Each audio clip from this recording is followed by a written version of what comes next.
Atención a otro titular que ha generado la jornada. Todo parece indicar que el talibán ha reconsiderado su posición de las últimas horas y podría permitir que los afganos con documentos legales abandonen el país después del 31 de agosto, que es el plazo máximo para que las tropas extranjeras permanezcan en Afganistán. Esto se desprende de una conversación que ha tenido el embajador alemán en Afganistán, Markus Boxer, con un alto líder del gobierno talibán.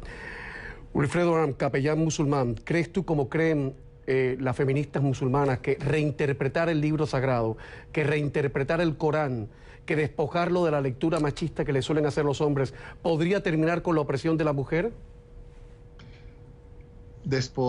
No despojar al Corán, despojar las interpretaciones machistas, sí debe hacerse. Porque el Corán, te voy a leer un verso y mira a ver cuán machista suena. Y quien haga acciones de bien, sea varón o hembra, y sea creyente, esos entrarán en el jardín y no se les hará ni una brizna de injusticia. Eso no me suena a mí como discrimen de la mujer. Hace 1425 años atrás, la Sharia, que se deriva del Corán y de la práctica del profeta Mohammed, le otorgó a la mujer derecho a divorciarse, cuando apenas en Occidente la mujer tuvo derecho a divorciarse y a heredar hace 100 y pico de años atrás. Si hace 100 años, hace 1425 años ya la mujer podía divorciarse. Lo que ganara la mujer durante el matrimonio sería un bien privativo de ella, que no tiene que compartir con el marido. Esos son derechos del que la mujer obtuvo hace 1425 años atrás, a casarse con el hombre que ella quiera y que no le obligue nadie a casarse con los que escoja otras personas. ¿Qué es lo que pasa, Camilo? Que hay prácticas culturales, como algunas de las que sufrió Ayaan Hirsi Ali, que no tienen absolutamente nada que ver con el Islam, que se le adscribe, alguna gente se la adscribe al Islam para tratar de legitimizarla. Pero el Corán es la palabra de Dios revelada. Y el Corán como tal, nadie puede decir esto que dijo Dios no va y voy a cambiar esa palabra. Las interpretaciones del Corán es lo que tenemos que guardar para que siempre sean reflejo de lo que cualquier religión abrahámica debe significar. Si alguna acción de algún cristiano o de algún judío o de algún musulmán genera injusticia, por definición, no está inspirada en las Escrituras y en Dios.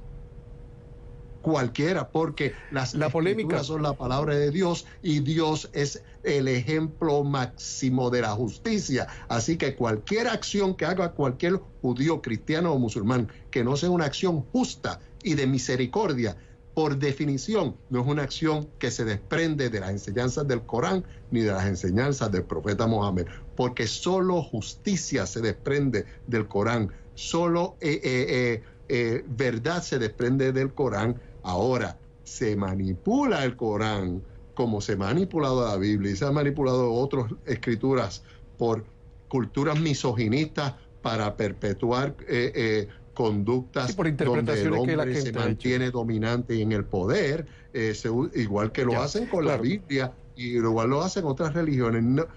Pero no, el Corán no necesita una enmienda alguna. Bueno, hablando de interpretaciones y de revisiones que la gente ha hecho sobre la manera en que se vive en el mundo árabe, en el mundo musulmán. Yo recuerdo a la periodista y escritora italiana Oriana Fallaci, que por cierto estoy leyendo su última novela, ¿cómo se llama? Un sombrero lleno de cerezas, y la recomiendo, es una maravilla. Esta fue una mujer hostigadora a dictadores, muy valiente, que atrajo la atención mundial por sus críticas al islamismo radical, sobre todo después del 11 de septiembre. Y en un texto, La rabia y el orgullo, que primero salió en periódico y después un libro, describe al Islam como opresivo y arremetía contra el multiculturalismo. Tal vez ese fue su pecado.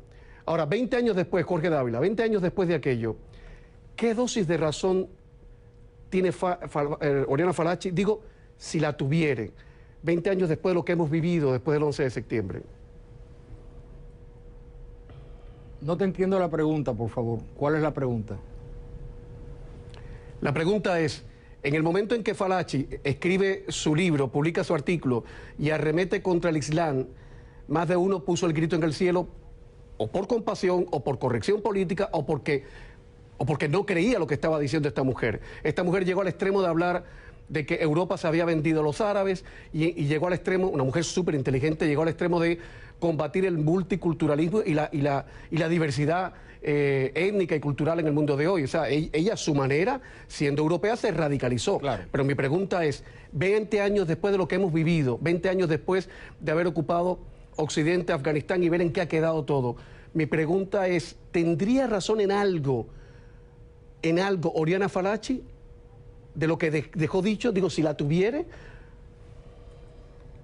Bueno, Oriana Falachi, conozco perfectamente de aquella época, perfectamente esto. Oriana Falachi se opone al multiculturalismo.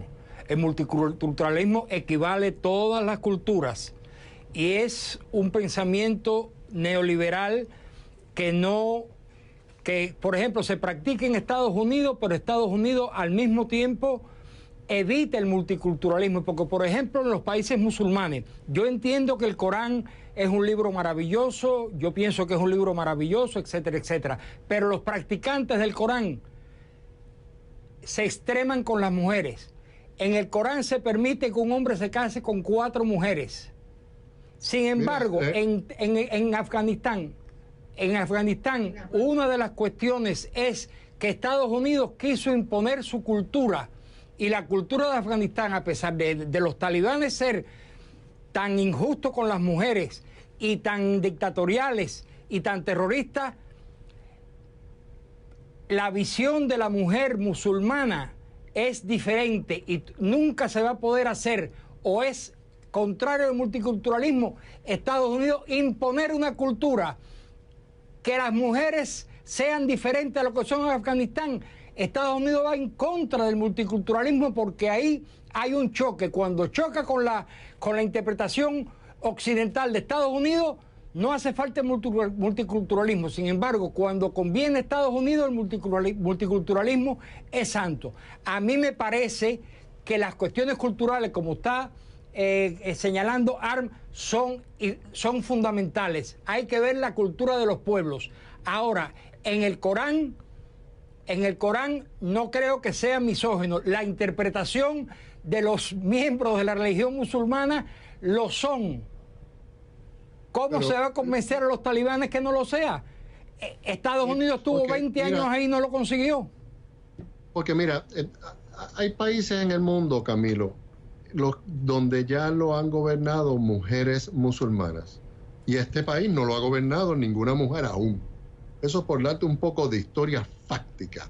14 de los 25 países, los primeros países en índices de feminicidio, 14 de los primeros 25 países en índices de feminicidio están en América Latina. Y que yo sepa, en América Latina no hay ningún país musulmán. Lo que yo quiero decir es que la opresión a la mujer es un problema mundial que trasciende el mundo islámico. Y enfocarse ahora en los derechos de la mujer y todo el mundo levantando derechos de la mujer en Afganistán, derechos de la mujer en Afganistán, y no se paran en este país para evitar los feminicidios, para garantizar a la mujer los derechos, si tiene derecho a aborto, que se le garantice el derecho a abortar y hacer con su cuerpo lo que quiera. La gente no se para no da a defender las mujeres. Y quieren defender o pretender. Pero ¿cuáles son los datos en otros países? ¿Cuáles son los datos en los países? Mira, en Malasia las mujeres... ¿Cuáles son los datos? Multimillonarias, un montón de mujeres multimillonarias empresarias en Jordania, en Egipto, en Marruecos. Entonces decir que la mujer... entonces es falso, es falso. Mira, las mujeres... Es falso.